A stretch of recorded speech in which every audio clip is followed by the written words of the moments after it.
প্রধান চরিত্রে কেদার চাটুর্যে এবং তার সাঙ্গপাঙ্গ, হরিনাথ কুণ্ডু, দীনবন্ধু পণ্ডিত, কলেজের ছাত্র, কলেজের প্রিন্সিপাল, ডাক্তার, ত্রিলোচন পাকরাশি এবং 4 জন শববাহক ও মহেশ মিত্তির। পরশুরাম গল্প সমগ্র থেকে আজকের গল্প মহেশের মহাযাত্রা।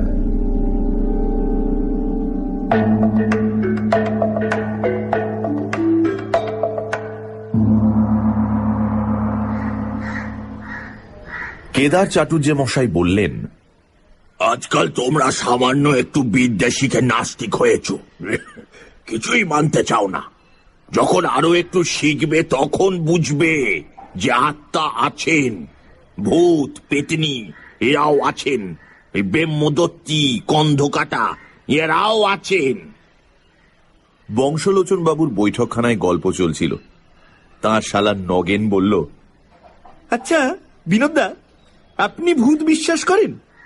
বিনোদ বললেন, যখন প্রত্যক্ষ দেখব তখন বিশ্বাস করব, তার আগে হ্যাঁ না কিছুই বলতে পারি না। চাটুর্যে বললেন, এই বুদ্ধি নিয়ে তুমি ওকালতি করো? বলি, তোমার প্রপিতামহকে প্রত্যক্ষ করেছ? ম্যাকডোনাল্ড, চার্চিল, বলডুইনকে দেখেছ? তবে তাদের কথা নিয়ে অত মাতামাতি করো কেন হে? আচ্ছা আচ্ছা, হার মানছি চাটুর্যে মশাই। আপ্ত বাক্য মানতে হয়। আরে প্রত্যক্ষ করা কি যার তার কম্য? শ্রী ভগবান কখনো কখনো তার ভক্তদের বলেন, দিব্যং দদামি তে চক্ষু। সেই দিব্য দৃষ্টি পেলে তবে সব দেখতে পাওয়া যায়, বুঝেছ? নগেন জিজ্ঞাসা করল, আপনি দেখতে পেয়েছেন চাটুর্যে মশাই? জ্যাঠামি করিসনি। এই কলকাতা শহরে রাস্তায় যারা চলাফেরা করে, কেউ কেরানি, কেউ দোকানি, কেউ মজুর, কেউ আর কিছু, তোমরা ভাবো সবাই বুঝি মানুষ। তা মোটেই নয়। তাদের ভেতর সর্বদাই 2-10টা ভূত পাওয়া যায়, তবে চিনতে পারা দুষ্কর। এইরকম ভূতের পাল্লায় পড়েছিলেন মহেশ মিত্তির। কে তিনি? জানো না? আমাদের মজিলপুরের চরণ ঘোষের মামার শালা। এককালে তিনি কিছুই মানতেন না, কিন্তু শেষ দশায় তাকেও স্বীকার করতে হয়েছিল। সকলে এক বাক্যে বললেন, কি হয়েছিল বলুন না চাটুর্যে মশাই। চাটুর্যে মশাই হুঁকাটি হাতে তুলে বলতে আরম্ভ করলেন, 30-40 বছর আগেকার কথা। পণ্ডিত দীনবন্ধু বাচস্পতি মশাই দুঃখ করছিলেন। ছোট লোকের লোভ এত বেড়ে গেছে আর পেরে ওঠা যায় না। মহেশবাবু বললেন, লোভ সকলেরই বেড়েছে, আর বাড়াই উচিত, নইলে মনুষ্যত্বের বিকাশ হবে কিসে? পণ্ডিত মশাই উত্তর দিলেন, লোভে পাপ, পাপে মৃত্যু। মহেশবাবু পাল্টা জবাব দিলেন, লোভ ত্যাগ করলেও মৃত্যুকে ঠেকানো যায় না, যায় কি? তর্কটা তেমন জুৎসই হচ্ছে না দেখে হরিনাথ বাবু একটু উস্কে দেবার জন্য বললেন, আমাদের মতন লোকের লোভ হওয়া উচিত মৃত্যুর পর। মাইনে তো পাই মোটে 250, তাতে ইহকালের কটা সখী বা মিটবে? তাই তো পরকালের আশায় বসে আছি। আত্মাটা যদি স্বর্গে গিয়ে একটু ফুর্তি করতে পারে। দীনবন্ধু পণ্ডিত বললেন, কে বললে তুমি স্বর্গে যাবে? আর স্বর্গের তুমি জানোই বা কি হে? সমস্তই জানি পণ্ডিত মশাই। খাসা জায়গা, না গরম না ঠান্ডা, মন্দাকিনী কুলকুল বইছে, তার ধারে ধারে পারিজাতের ঝোপ, সবুজ মাঠের মধ্যিখানে কল্পতরু গাছে আঙ্গুর, বেদানা, আম, রসগোল্লা, কাটলেট সব রকম ফলে আছে। ছেড়ো আর খাও। জনাকতক ছোকরা দেবদূত গোলাপি উড়ুনি গায়ে সুধার বোতল সাজিয়ে বসে রয়েছে, চাইলেই ফটাফট খুলে দেবে। ওই হেথা কুঞ্জ বনে ঝাঁকে ঝাঁকে অপ্সরা ঘুরে বেড়াচ্ছে। দুদণ্ড রসালাপ করো, কেউ কিচ্ছু বলবে না। যত খুশি নাচ দেখো, গান শোনো। আর কালোয়াতি চাও তো নারদ মুনি রাস্তায় যাও।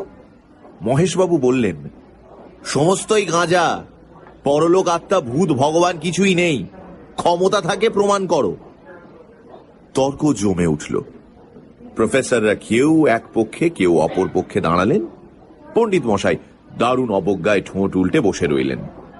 বৃদ্ধ প্রিন্সিপাল যদু সান্ডেল রফা করে বললেন, ভূতের তেমন দরকার দেখি না, কিন্তু আত্মা আর ভগবান বাদ দিলে চলে না। মহেশ মিত্তির বললেন, কেউই নেই, আমি 10 মিনিটের মধ্যে প্রমাণ করে দিচ্ছি। হরিনাথ কুণ্ডু মহা উৎসাহে বন্ধুর পিঠ চাপড়ে বললেন, লেগে যাও। তারপর মহেশবাবু ফুলস্ক্যাপ কাগজ আর পেন্সিল নিয়ে একটি বিরাট অঙ্ক কষতে লেগে গেলেন। ঈশ্বর, আত্মা আর ভূত, এই 3 রাশি নিয়ে অতি জটিল অঙ্ক। তার গতি বোঝে কার সাধ্য। বিস্তর যোগ বিয়োগ গুণ ভাগ করে হাতির সুঁড়ের মতন বড় বড় চিহ্ন টেনে অবশেষে সমাধান করলেন, ঈশ্বর ইজ ইকুয়াল টু 0, আত্মা ইজ ইকুয়াল টু ভূত is equal to square root of 0। Bachaspati বললেন, বদ্ধ উন্মাদ। মহেশবাবু বললেন, উন্মাদ বললেই হয় না, এ হলো গিয়ে দস্তুর মতো ইন্টিগ্রাল ক্যালকুলাস। সাধ্য থাকে তো আমার অঙ্কের ভুল বার করুন। হরিনাথ বললেন, অঙ্ক টঙ্ক আমার আসে না। বাচস্পতি মশাই যদি ভগবান দেখাবার ভার নেন, তো আমি মহেশকে ভূত দেখাতে পারি। বাচস্পতি বললেন, আমার বই গেছে। মহেশবাবু বললেন, বেশ তো হরিনাথ, তুমি ভূতই দেখাও না, একটার প্রমাণ পেলে আর সমস্তটাই মেনে নিতে রাজি আছি। হরিনাথ বাবু বললেন, এই কথা? আচ্ছা, আসছে সপ্তাহে শিব চতুর্দশী পড়ছে। সেদিন তুমি আমার সঙ্গে রাত 12টায় মানিকতলায় নতুন খালের ধারে চলো, পষ্টাপষ্টি ভূত দেখিয়ে দেব। কিন্তু যদি কোনো বিপদ ঘটে তো আমাকে দুষতে পারবে না। যদি দেখাতে না পারো? আমার কান কেটে দিও, আর যদি দেখাতে পারি তো তোমার নাক কাটবো। প্রিন্সিপাল যদু সান্ডেল বললেন, কাটাকাটির দরকার কি, সত্যের নির্ণয় হলেই তো হলো। শিব চতুর্দশীর রাতে মহেশ মিত্তির আর হরিনাথ কুণ্ডু মানিকতলায় গেলেন। জায়গাটা তখন বড়ই ভীষণ ছিল। রাস্তায় আলো নেই, দুধারে বাবলা গাছে আরো অন্ধকার করেছে। সমস্ত নিস্তব্ধ, কেবল মাঝে মাঝে পেঁচার ডাক শোনা যাচ্ছে। হোঁচট খেতে খেতে দুজনে নতুন খালের ধারে পৌঁছলেন। বছর 2 আগে ওখানে প্লেগের হাসপাতাল ছিল, এখনো তার গোটাকত খুঁটি দাঁড়িয়ে আছে। মহেশ মিত্তির অবিশ্বাসী সাহসী লোক, কিন্তু তারও গা ছমছম করতে লাগলো। হরিনাথ সারা রাস্তা কেবল ভূতের কথাই বলেছেন। তারা দেখতে কেমন, মেজাজ কেমন, কি খায়, কি পরে। দেবতারা হচ্ছেন উদার প্রকৃতির দিলদরিয়া, কেউ তাদের না মানলেও বড় একটা কেয়ার করেন না। কিন্তু অপদেবতারা পদবিতে খাটো বলে তাদের আত্মসম্মান বোধ বড়ই উগ্র। না মানলে ঘাড় ধরে তাদের প্রাপ্য মর্যাদা আদায় করেন। এইসব কথা। হঠাৎ একটা বিকট আওয়াজ শোনা গেল।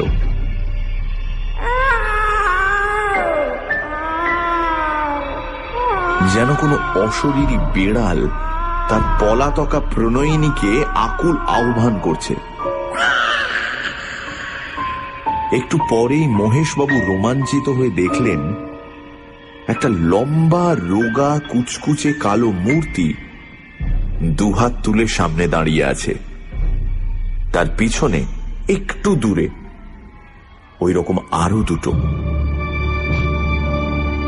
হরিনাথ বাবু থরথর করে কাঁপতে কাঁপতে বললেন, রাম রাম সীতারাম, রাম রাম সীতারাম। ও মহেশ, দেখছো কি? তুমিও বলো না। আরেকটু হলেই মহেশবাবু রাম নাম উচ্চারণ করে ফেলতেন, কিন্তু তার কনসিয়েন্স বাধা দিয়ে বললে, একটু সবুর করো, যদি ঘাড় মটকাবার লক্ষণ দেখো তখন না হয় রাম নাম করা যাবে। এরা একটা পাকুড় গাছের নিচে ছিলেন। হঠাৎ ওপর থেকে খানিকটা কাদা গোলা জল মহেশের মাথায় এসে পড়ল। তখন সামনের সেই কালো মূর্তিটা নাকি সুরে বলল, মহেশ বাবু, আপনি নাকি ভূত মানেন না?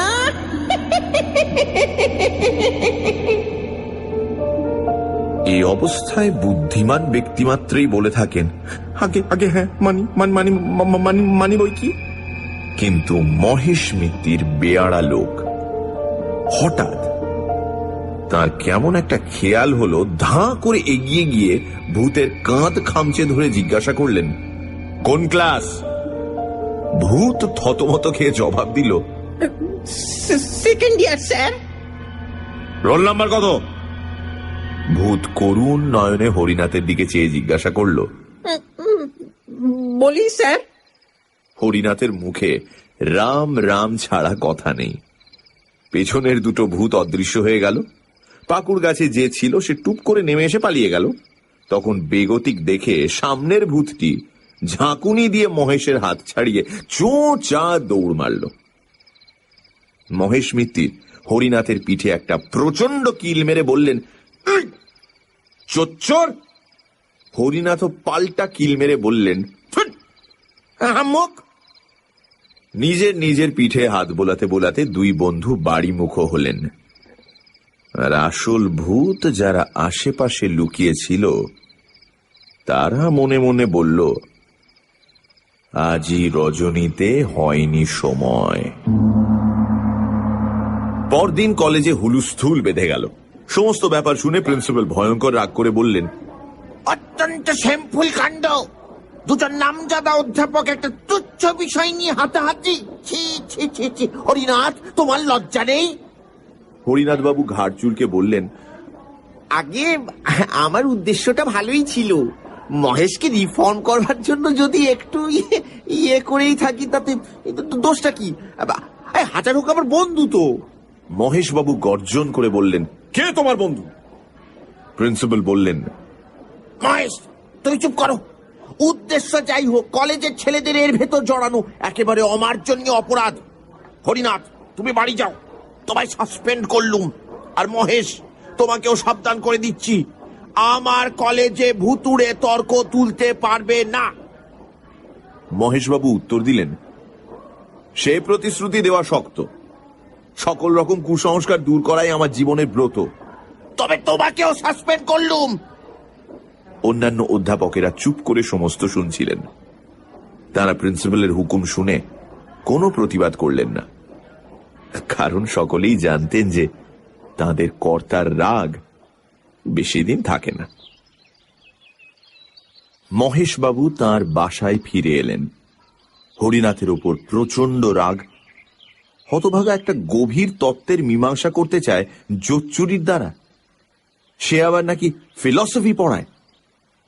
এমন অপ্রত্যাশিত আঘাত মহেশবাবু কখনো পাননি। মানুষের মন যখন নিদারুণ ধাক্কা খায় তখন সে তার ভাব ব্যক্ত করবার জন্য উপায় খোঁজে। কেউ কাঁদে, কেউ তর্জন গর্জন করে, কেউ কবিতা লেখে। একটা তুচ্ছ কোঁচবকের হত্যাকাণ্ড দেখে মহর্ষি বাল্মীকির মনে যে ঘা লেগেছিল তাই প্রকাশ করবার জন্য তিনি হঠাৎ দুছত্র শ্লোক রচনা করে ফেলেন, মা নিষাদ প্রতিষ্ঠাং তম ইত্যাদি। তারপর 7 কাণ্ড রামায়ণ লিখে তার ভাবের বোঝা নামাতে পেরেছিলেন।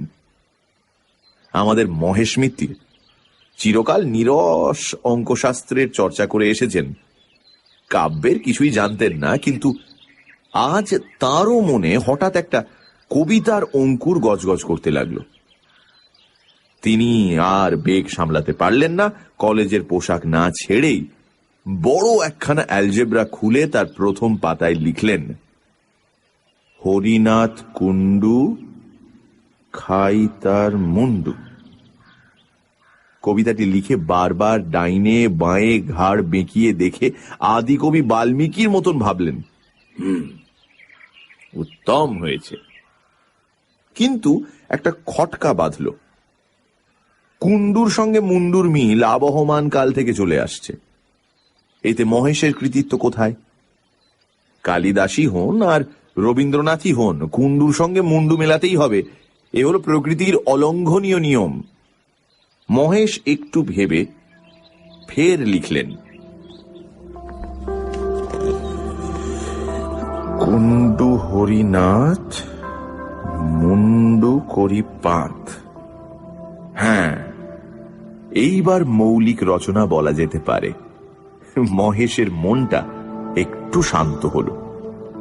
কিন্তু কাব্য সরস্বতী একবার যদি কাঁধে ভর করেন তবে সহজে নামতে চান না। মহেশবাবু লিখতে লাগলেন, হরিনাথ ওরে, হবি তুই মোরে নরকের পোকা, অতিশয় বোকা। নরকই নেই, তার আবার পোকা। মহেশবাবু স্থির করলেন কাব্যে কুসংস্কার নাম দিয়ে তিনি শীঘ্রই একটা প্রবন্ধ রচনা করবেন, তাতে মাইকেল, রবীন্দ্রনাথ কাউকে রেহাই দেবেন না। তারপর তাঁর কবিতার শেষের 4 লাইন কেটে নিয়ে ফের লিখলেন, ওরে হরিনাথ তোরে করি কাত, পিঠে মারি চড়। এমন সময় মহেশের চাকরটা এসে বলল, বাবু, চা হবে কি দিয়ে? দুধ তো ছিঁড়ে গেছে। মহেশবাবু অন্যমনস্ক হয়ে বললেন, সেলাই করে নে, পিঠে মারি চড়, মুখে গুঁজি খড়, জেলে দেশলাই আগুন লাগাই। কিন্তু আবার এক আপত্তি, হরিনাথকে পুড়িয়ে ফেললে জগতের কোনো লাভ হবে না, অনর্থক খানিকটা জান্তব পদার্থ বরবাদ হবে। বরং তার চাইতে হরিনাথ ওরে, পোড়াবো না তোরে, নিয়ে যাব ধাপা, দেব মাটি চাপা, সার হয়ে যাবি, ঢেঁড়স ফলাবি। মহেশবাবু আরো অনেক লাইন রচনা করেছিলেন, কিন্তু তা আমার আর মনে নেই। কবিতা লিখে খানিকটা উচ্ছ্বাস বেরিয়ে যাওয়ায় তার হৃদয়টা বেশ হালকা হলো। তিনি কাপড় চোপড় ছেড়ে ইজি চেয়ারে শুয়ে ঘুমিয়ে পড়লেন। 3 দিন যেতে না যেতে প্রিন্সিপাল মহেশ আর হরিনাথকে ডেকে পাঠালেন। তারা আবার নিজের নিজের কাজে বহাল হলেন, কিন্তু তাদের বন্ধুত্ব ভেঙে গেল। সহকর্মীরা মিলনের অনেক চেষ্টা করলেন, কিন্তু কোনো ফল হলো না। হরিনাথ বরং একটু সন্ধির আগ্রহ দেখিয়েছিলেন, কিন্তু মহেশ একেবারে পাথরের মতন শক্ত হয়ে রইলেন। কিছুদিন পরে মহেশবাবুর খেয়াল হলো প্রেত তত্ত্ব সম্বন্ধে একতরফা বিচার করাটা ন্যায়সঙ্গত নয়। এর অনুকূল প্রমাণ কে কি দিয়েছেন তাও জানা উচিত। তিনি দিশি বিলিতি বিস্তর বই সংগ্রহ করে পড়তে লাগলেন, কিন্তু তাতে তার অবিশ্বাস আরো প্রবল হল। প্রত্যক্ষ প্রমাণ কিছুই নেই, কেবল আছে অমুক ব্যক্তি কি বলেছেন আর কি দেখেছেন। বাঘের অস্তিত্বে মহেশের সন্দেহ নেই, কারণ জন্তুর বাগানে গেলেই দেখা যায়। ভূত যদি থাকে তবে খাঁচায় পুরে দেখা না বাপু, তা নয় শুধু ধাপ্পাবাজি। প্রেত তত্ত্ব চর্চা করে মহেশবাবু বেজায় চটে উঠলেন। শেষটায় এমন হলো যে ভূতের গোষ্ঠীকে গালাগাল না দিয়ে তিনি জলগ্রহণ করতেন না। পড়ে পড়ে মহেশের মাথা গরম হয়ে উঠল। রাতে ঘুম হয় না, কেবল স্বপ্ন দেখেন ভূতে তাঁকে ভ্যাংচাচ্ছে। এমন স্বপ্ন দেখেন বলে নিজের উপরও তাঁর রাগ হতে লাগলো।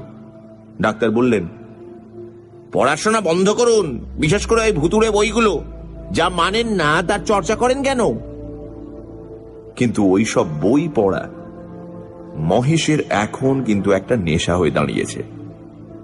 পড়লেই রাগ হয়, আর সেই রাগেতেই তার সুখ। অবশেষে মহেশ মিত্তির কঠিন রোগে শয্যাশায়ী হয়ে পড়লেন। দিন দিন শরীর ক্ষয়ে যেতে লাগলো, কিন্তু রোগটা ঠিক নির্ণয় হলো না। সহকর্মীরা প্রায়ই এসে তার খবর নিতেন। হরিনাথও একদিন এসেছিলেন, কিন্তু মহেশ তার মুখ দর্শন করলেন না। 7-8 মাস কেটে গেল। শীতকাল, রাত 10টা। হরিনাথবাবু শোবার উদ্যোগ করছেন, এমন সময় মহেশের চাকর এসে খবর দিল যে তার বাবু ডেকে পাঠিয়েছেন, অবস্থা বড়ই খারাপ। হরিনাথ তখনই হাতিবাগানে মহেশের বাসায় ছুটলেন। মহেশের আর দেরি নেই, মৃত্যুর ভয়ও নেই।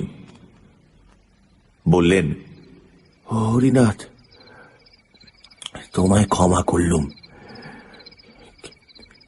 কিন্তু ভেবো না যে আমার মত কিছুমাত্র বদলেছে। এই রইল আমার উইল, তো তোমাকে ওছি নিযুক্ত করেছি। আমার পৈতৃক 10,000 টাকার কাগজ ইউনিভার্সিটিকে দান করেছি। তার সুদ থেকে প্রতি বছর একটা পুরস্কার দেওয়া হবে। যে ছাত্র ভূতের অনস্তিত্ব সম্বন্ধে শ্রেষ্ঠ প্রবন্ধ লিখবে, সেই ওই পুরস্কার।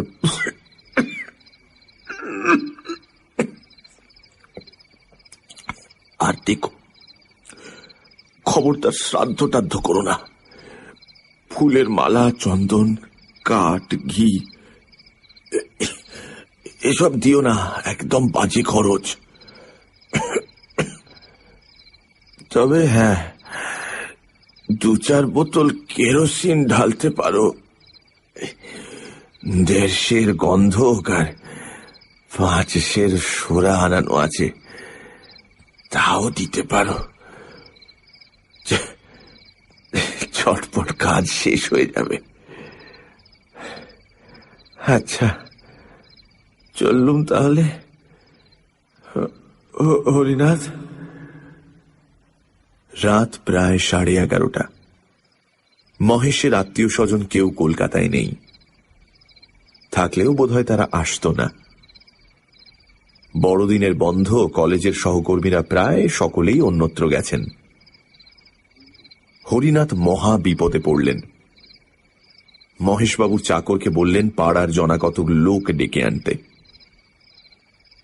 অনেকক্ষণ পরে 2জন মাতব্বর প্রতিবেশী এলেন, ঘরে ঢুকলেন না, দরজার সামনে দাঁড়িয়ে বললেন, চুপ করে বসে আছেন যে বড়, সৎকারের ব্যবস্থা কি করলেন? হরিনাথ বললেন, আমি একলা মানুষ, আপনাদের ওপরই ভরসা। ওই বেলেল্লা হতভাগার লাশ আমরা বইবো? ইয়া কি পেয়েছেন নাকি? এই কথা বলেই তারা সরে পড়লেন।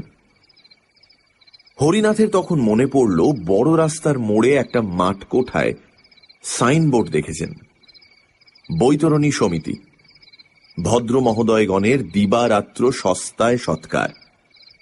চাকরকে বসিয়ে রেখে তখনই সেই সমিতির খোঁজে গেলেন। অনেক চেষ্টায় সমিতি থেকে 3 জন লোক জোগাড় হল। 15 টাকা পারিশ্রমিক, আর শীতের ওষুধ বাবদ 9 শিকে। সমস্ত আয়োজন শেষ হলে হরিনাথ আর তার 3 সঙ্গী খাট কাঁধে নিয়ে রাত 2:30-র সময় নিমতলায় রওনা হলেন। বলরি হরিবল, বলরি হরিবল, বলরি হরিবল। অমাবস্যার রাত, তার উপর আবার কুয়াশা। হরিনাথের দল কর্নওয়ালিস স্ট্রিট দিয়ে চললেন। গ্যাসের আলো মিটমিট করছে, পথে জনমানব নেই। কাঁধের বোঝা ক্রমেই ভারী বোধ হতে লাগল। হরিনাথ হাঁপিয়ে পড়লেন। বৈতরণী সমিতির সর্দার ত্রিলোচন পাকড়াশি বুঝিয়ে দিলেন, এমন হয়েই থাকে, মানুষ মরে গেলে তার উপর জননী বসুন্ধরার টান বাড়ে।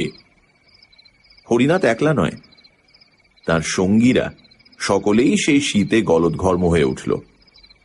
খাট নামিয়ে খানিক জিরিয়ে আবার যাত্রা। কিন্তু মহেশ মিত্তিরের ভার ক্রমশই বাড়ছে, পা আর এগোয় না। পাকড়াশি বললেন, ঢের ঢের বইছি মশাই, এমন জগদ্দল মোড়া কখনো কাঁধে করিনি। দেহটা তো শুকনো, লোহা খেতেন বুঝি। 15 টাকায় হবে না মশাই, আরো 5 টাকা চাই। হরিনাথ তাতেই রাজি, কিন্তু সকলে এমন কাবু হয়ে পড়েছে যে 2 পা গিয়ে আবার খাট নামাতে হলো। হরিনাথ ফুটপাথে এলিয়ে পড়লেন, আর বৈতরণীর তিনজন হাঁপাতে হাঁপাতে তামাক টানতে লাগলো।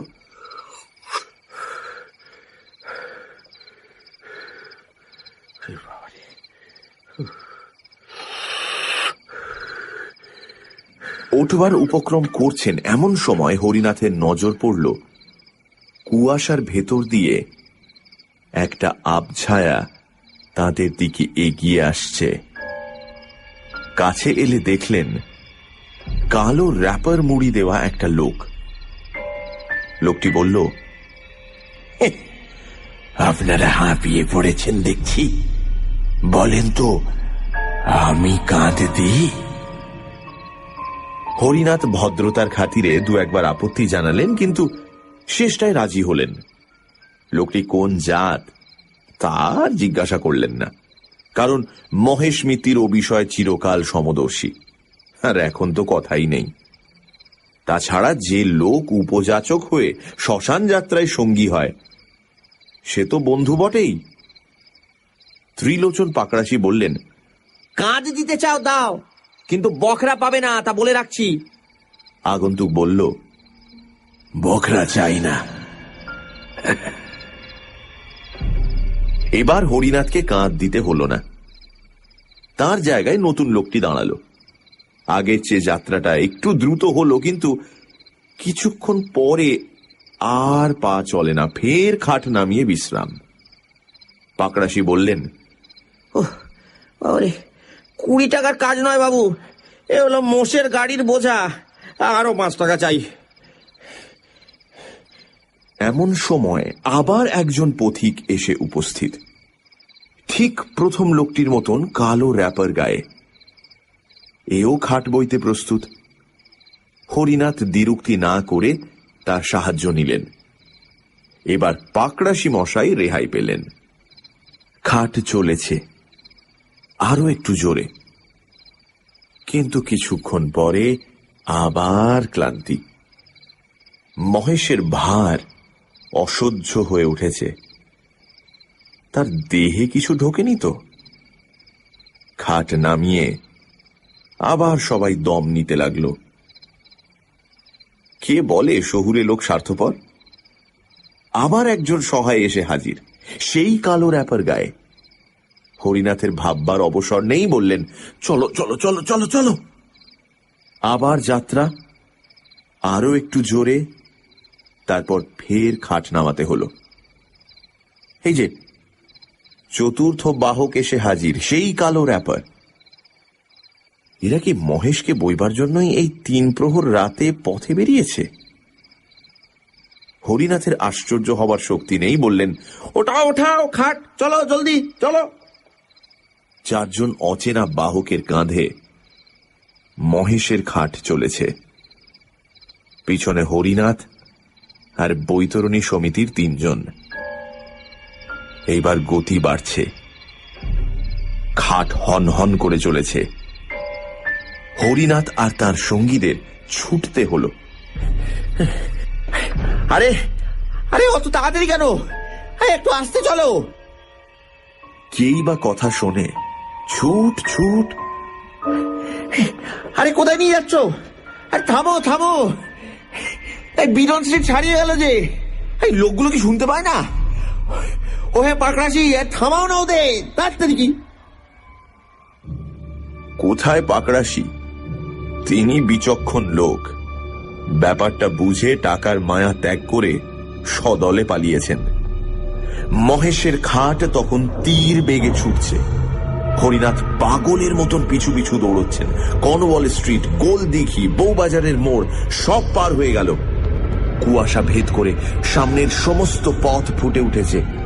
এই পথের কি শেষ নেই? রাস্তা কি ওপরে উঠেছে না নিচে নেমেছে? এ কি আলো না অন্ধকার? দূরে ও কি দেখা যাচ্ছে? সমুদ্রের ঢেউ নাকি চোখের ভুল? হরিনাথ ছুটতে ছুটতে নিরন্তর চিৎকার করছেন, আরে থামো, এ ভাই থামো। ও কি ও কি? খাটের উপর উঠে বসেছে কে? মহেশ, মহেশই তো। কি ভয়ানক! দাঁড়িয়েছে, ছুটন্ত খাটের উপর খাড়া হয়ে দাঁড়িয়েছে, পিছন ভিড়ে লেকচারের ভঙ্গিতে হাত নেড়ে কি বলছে? দূর দূরান্তর থেকে মহেশের গলার আওয়াজ এলো, হরিনা, ও হে হরিনা, হরিনা। এই যে আমি, ও হরিনা, আছে আছে, সব আছে, সব সত্যি।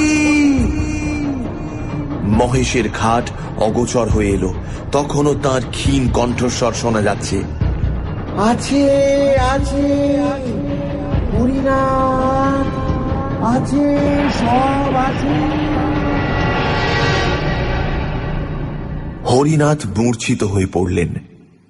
পরদিন সকালে ওয়েলেসলি স্ট্রিটের পুলিশ তাকে দেখতে পেয়ে মাতাল বলে চালান দিল। তার স্ত্রী খবর পেয়ে বহু কষ্টে তাকে উদ্ধার করেন। বংশলোচনবাবু জিজ্ঞাসা করলেন, গয়ায় পিণ্ডি দেওয়া হয়েছিল কি? শুধু গয়ায় পিণ্ডি দাদন খাওয়া পর্যন্ত দেওয়া হয়েছে, কিন্তু কোনো ফল হয়নি। পিণ্ডি ছিটকে ফিরে এলো। তার মানে? মানে মহেশ পিণ্ডি নিলেন না, কিংবা তাকে নিতে দিল না। আশ্চর্য! মহেশ মিত্রের টাকাটা? সেটা ইউনিভার্সিটিতে গচ্ছিত আছে, কিন্তু কাজ কিছুই হয়নি। ভূতের বিপক্ষে প্রবন্ধ লিখতে কোনো ছাত্রের সাহস নেই। এখন সেই টাকা সুদে আসলে তা প্রায় 25,000 হয়েছে।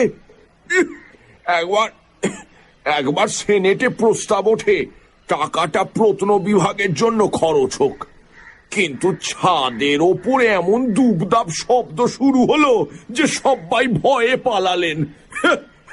সেই থেকে মহেশ ফান্ডের নাম কেউ করে না।